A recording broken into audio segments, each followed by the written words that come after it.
Welcome, everyone, to the Apex Sunday podcast, where today we're talking about the 2021 Dutch Grand Prix. Before we get into that, John, what do you know about this circuit? Because I've never seen it before in my experience with F1, because I started in 92 and it was already off the calendar by that point.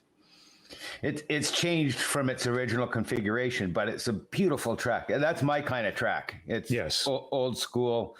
And as we saw in qualifying, and if you're going to go off the track, there's going to be a red flag in today's racing. They're just going to stop it because it doesn't have the great huge runoffs. Right. And I love it for that. It makes things meaningful. Well, what shocked me was getting used. Like, we saw a couple of old school circuits last season. We had Imola come back, and we had what was the other one in Italy, the Ferrari test track. Yes. And then we have this one, and I was surprised by, it's Mugello. That would be the return of the other track. I was surprised by how large the cars looked, and I thought, I just wasn't used to this kind of look on this type of circuit. How about you? Yes, it's nice and tight, and I like that. You know, and at the same time, if you look back at the early days, they were lining up 3 abreast for the start. Yeah. Different starting grids and so forth. They're not going to do it there. No, not today. So let's talk about qualifying to start off with.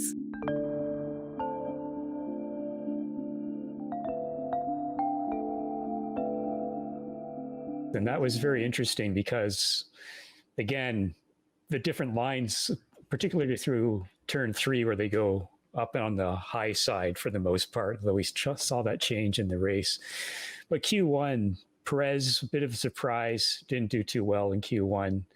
Williams made it through. Norris just made it through. And then we had that Vettel being impeded by the 2 Haas's, which, again, seemed inevitable to me that there would be an impediment on this type of circuit. So did Mazepin get a penalty for that?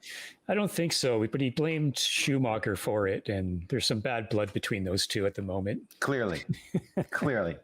I was shocked at Vettel being out, and it's just another statement that when you're on a track like that where red flags can happen very easily, it's very important to bank a time early. And there isn't any more critical time to bank a time, or a track to bank a time early, and he didn't do it. Right. We saw Kubica in for Raikkonen, and he qualified above Vettel, but I don't expect too much from him. He hasn't been in a car for a long time.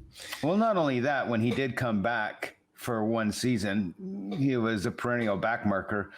Yeah. And it's just too much for him, I guess, with his arm. Yeah, it was a terrible accident, so it took a lot from him for sure. And he was a long time out. I was surprised. I would have expected another pilot in that seat. I was thinking, maybe Hulk. Be nice to see Hülkenberg back, or even Albon. Or there's so many drivers out there that could have filled that seat that might have had some promise, or you could at least test them to see how they would do. Some of the younger guys. But I guess he's their test driver or reserve driver, and he's in for the next race in Monza as well, because Kimi's still going to be out. So anyways, so Q2, we had the 2 red flags, like you mentioned, Russell and Latifi spinning out. This circuit, it seems to be a rhythm circuit. Like, if you don't, like, your flow has to be very good, and the corners are fast, but not super fast, and they're not super slow either, other than the chicane. So it's a balancing act on turning those corners, and the 2 Williams just lost it just a bit, and they're off into the barriers. Typically what happens with a rhythm track is, and that you're right, that is very much a rhythm track. They don't have enough time on the track to go and test their lines. And you saw the lines changing rapidly because nobody's been on it for so long, except for maybe Max, being his hometown, his home track. Right. I'm sure that he's done lots of laps of Zandvoort. but now they're going to push it, and then you get Latifi and Russell really going over the deep end. They didn't belong up where they're pushing their car to the limit, and wrong track to be doing that, I think. Yeah. So we got a couple of red flags, and Norris didn't make it through to Q3 for once, which is a bit of a surprise, although he did score points in the race with 10th. Then Q3, Hamilton just 4/100ths, 0.038 off of Max. I was hoping that would make for a closer race, although he did keep pretty close throughout the race. It was between those two. Well, relative to F1 standards. I don't know. 4 to 5 seconds. I don't know. Max sort of drove away. You watch the gap at the start of that race. If we're moving on to the race, the start of the race, Max just drove away. And I was astounded by how he just drove away. At the very beginning, for sure. Yeah. But before we go to that, I would say that Gasly was again outstanding, making it into Q3. And Giovinazzi made it to P7 in Q3. He's in need of performances for a new ride or to continue his ride. So we'll see where that goes. But let's move on to the race, like you said.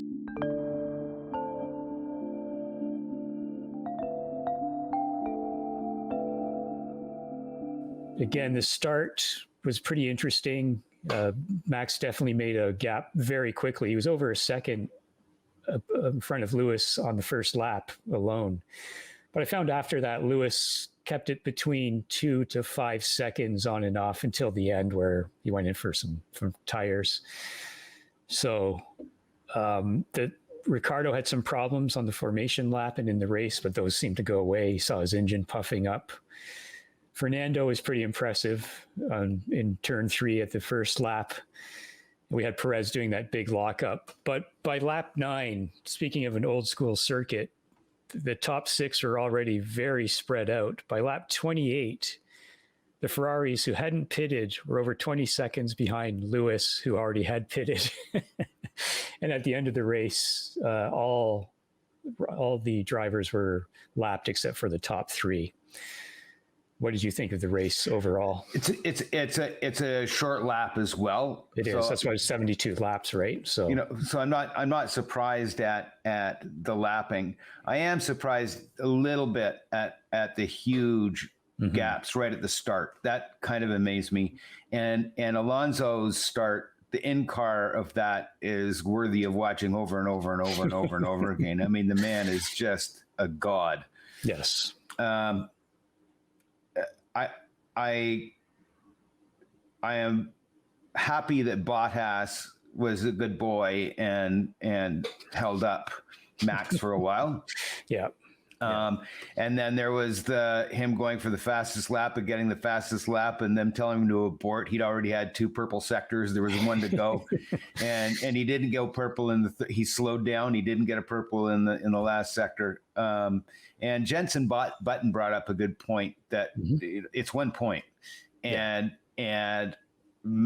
with Hamilton deciding to get in, the fast lap by coming in for fresh tires, he butchered himself, because if anything had happened to Max, he would have had a win. Yeah, I thought that was an odd decision. I mean, they take some gambles, but I guess previous to Bottas doing that, Lewis had the fastest lap, so Mercedes kind of screwed up already in that respect. It was odd to me that Bottas was brought in at any rate. It's very strange to me. But then we had Lewis come in. I guess they just figured Max wasn't going to make a mistake, but if he did slide off, like we saw Vettel, he spun right and resumed. That could have happened quite easily, and Lewis could have won the race, but it didn't happen. At the same time, I have a very strong suspicion that Max was driving at about 75-80%. He was managing his car beautifully. He's gotten mature that way, and so maybe they knew that there was very little chance of him going off the track. And we saw most of the passes in turn 1, and then in the chicane, mostly Perez making his way through the field. And he won driver of the race, but I don't know. What do you expect from that car in that field on that circuit? He just had fun. You know what? That's true. And yes, I think that any of the drivers, if they were in that car, would have done exactly what he did. I don't, I was surprised at qualifying and then in the race, yes, he got to hammer through the field to show his skill, because it's not necessarily easy to pass on that track. But well, he did complain about Norris unnecessarily pushing him off. And I thought back to years ago, David Coulthard had screwed up at Monaco. So he was down the field and he was behind a traditional back marker who kept him behind for the entire race. And Ron Dennis at the end was like furious, like, you should have let us by. It's, I was in our rightful place and all that. And I thought, well, that's nonsense. It's a race. Exactly. He fell back. You got to protect him. And it's the same thing with Norris. And he did nothing wrong as far as I'm concerned. No. I was happy though they didn't penalize for people being pushed on the outside. It was Norris's corner. There was contact, and when there wasn't a penalty, put a big smile on my face, because Perez shouldn't have had his nose in there. No, and if he did, so be it. Accept the fact and move on. Don't complain about it. But that's kind of the environment we have with the whole penalty situation for the last few years, and.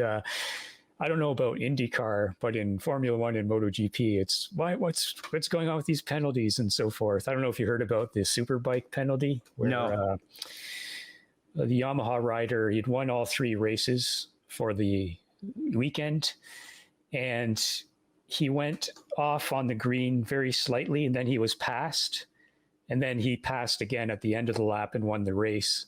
And they took his victory away for that slight off. And there was no advantage gained. And the fact was he was passed right after it. So he actually fell back, but he's still penalized. So, they were saying that certain corners, sure, that deserves a penalty, but certain ones it doesn't. And they really have to distinguish this. And the same with F1. So I was happy too that we didn't see any of those type of penalties. But then we come back down to it being like figure skating and 9 from the Russian judge. Right. This is not something to judge. This is not, it's cut and dried. Either they did it or they didn't do it. The problem is that they're twisting the rules. They're twisting the rules like a Texan twists the Bible. It's horrible. The rules are there for a reason. And if you want to look at the reason the rules are there, then that's why Lando did not get yanked with a penalty. Mm-hmm. In regards to the results, my God, Gasly. Yeah, ahead of the Ferraris, right? I mean, what a drive! What a drive! It's staggering. And where's he going next year? Same place. Yeah. It's so we'll have to see him. So I'll roll that into driver of the race. For me, it was Gasly. Oh, me too. Because of that. I mean, we never saw him basically through the coverage, but to do that against those Ferraris and everyone else and to be far behind the top 3, not a surprise whatsoever. What about rating the race?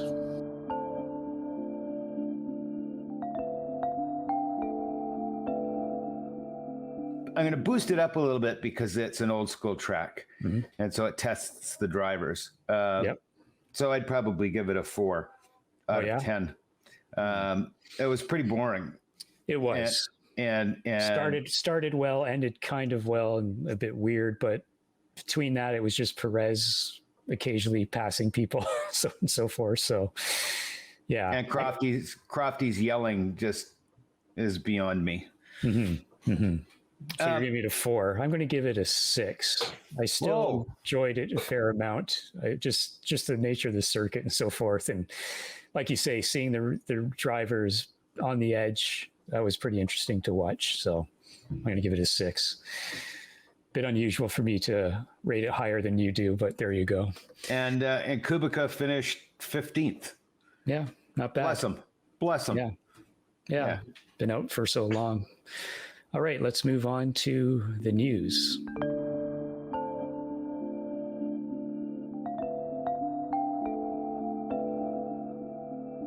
And there's lots of them.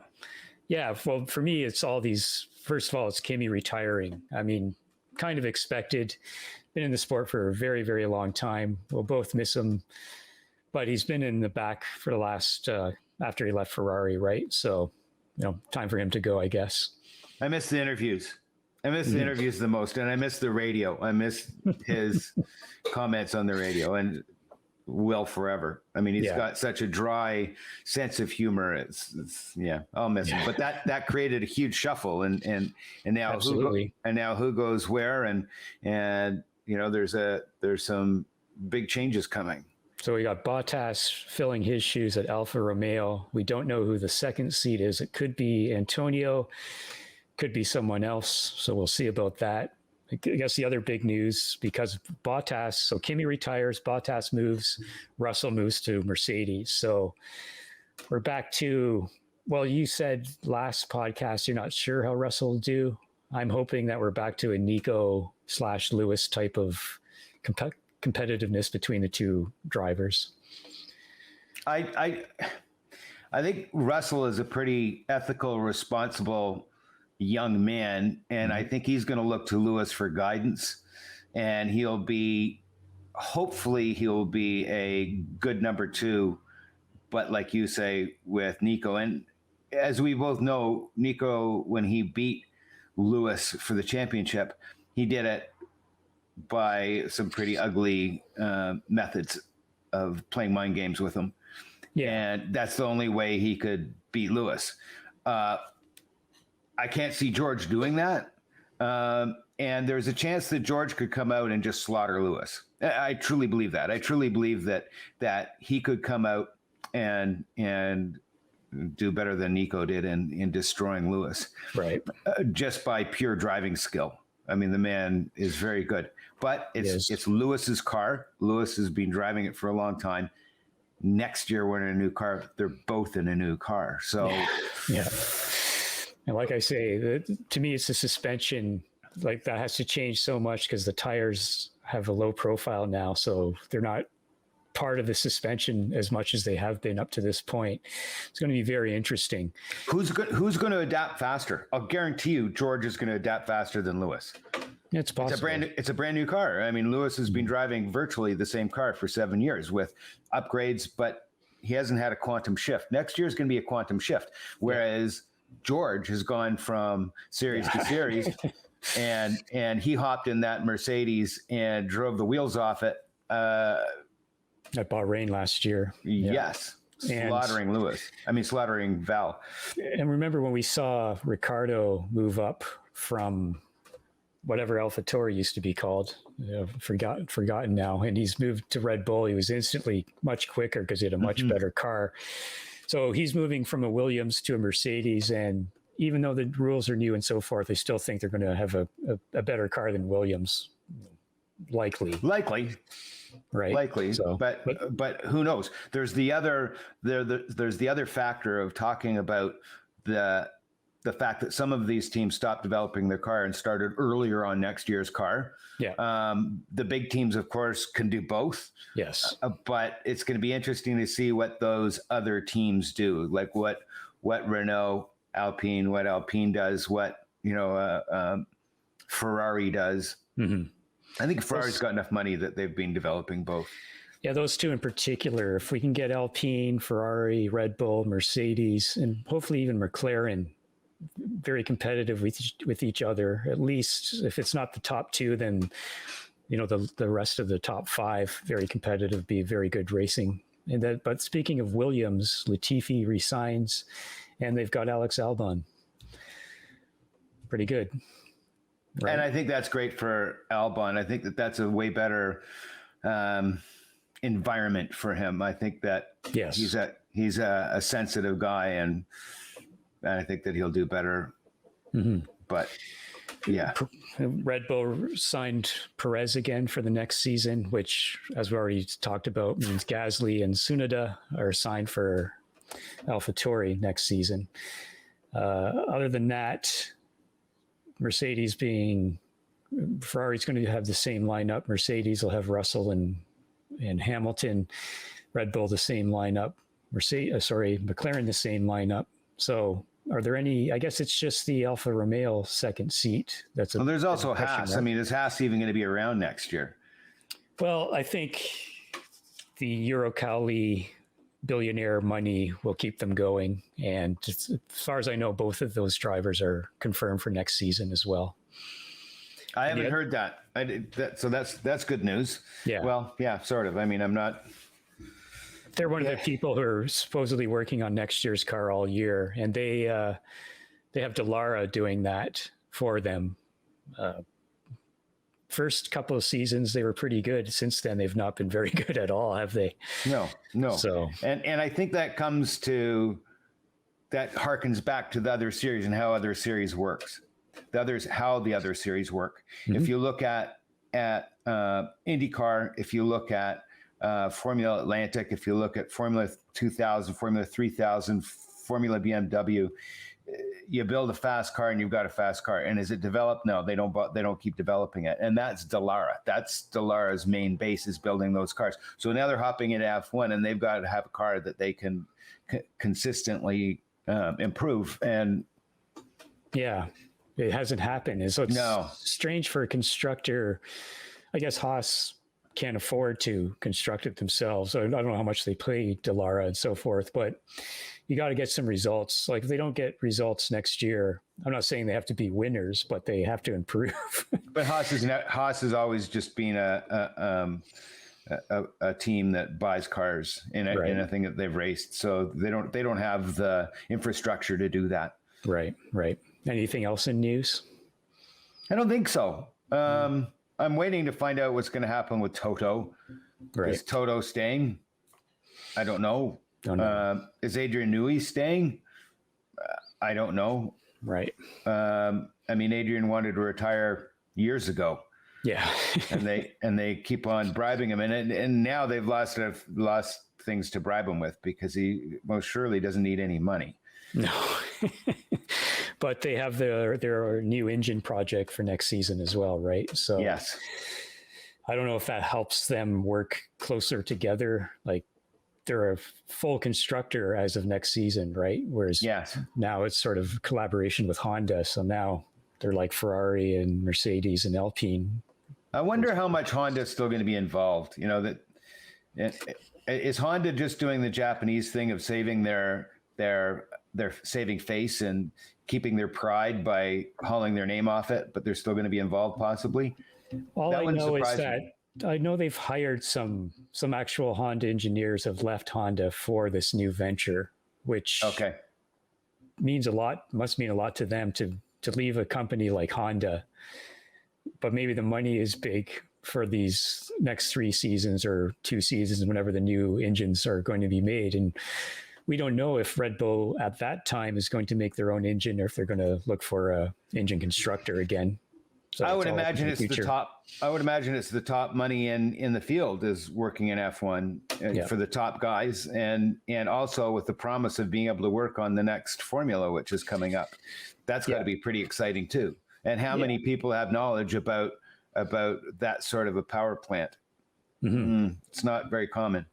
Yeah, and as I said, a friend of mine, her friend was an engineer in university and was up in the 97% grade mark. So he works for Red Bull. I don't know if he still does. He did a few years ago, and he found them a tenth or a tenth and a half or something somehow, and they gave him $50,000 bonus for doing that for them. Must be nice, eh? No kidding. No kidding.